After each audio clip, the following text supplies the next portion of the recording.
दीर कोयता घेऊन धावून गेला। सपासप वार केले। माथे फिरू दीराने केलेल्या हल्ल्यात वहिनी जमिनीवर कोसळली। हे पाहून भावकीतील महिला वाचवायला पुढे सरसावली, पण या माथे फिरून कुठलाच विचार न करता तिच्यावर देखील हल्ला केला। एका क्षणात दोन्ही महिला जमिनीवर रक्ताच्या थारोळ्यात कोसळल्या।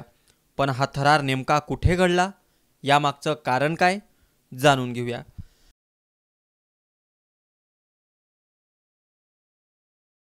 या दुहेरी हत्याकांडानं अहिल्यानगर हादरलंय। ही घटना घडली आहे अहिल्यानगर जिल्ह्यातील अकोले तालुक्यातील बेलापूर गावात। गजबजलेल्या भर वस्तीत सख्या दीरानं आपल्या भावजायांच्या रक्ताचा सडा पाडलाय। दत्तात्रय उर्फ बापू फापाळे या माथेफिरू दीरानं किरकोळ वादातून हा खून केलाय। आपल्या भावजाईवर हल्ला करताना तिला वाचवायला आलेल्या नात्यातील आणखी एका महिलेवर देखील या आरोपीनं हल्ला केला।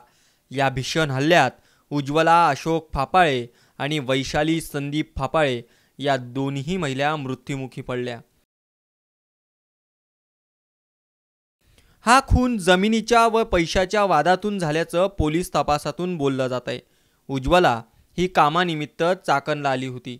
शेतातील सोयाबीन काढण्यासाठी उज्ज्वला घरी आली। यावेळी तिच्या माथेफिरू दीरानं वाद घातला। तुझ्या पतीसाठी मी खर्च केलाय, ते माझे पैसे देऊन टाक, अशी मागणी करताना हा वाद विकोपाला गेला। वाद इतका टोकाला पोहोचला की दीरानं आपल्या भाऊजाईवर कोयत्यानं सपासप वार केले। आरडाओरड ऐकताच त्याच्याच भावकीतील वैशाली तिला वाचवण्यासाठी मध्ये पडली, पण तिची देखील या माथेफिरू दीरानं कोयत्यानं वार करून हत्या केली। या घटनेनं अहिल्यानगर चांगलंच हादरलंय।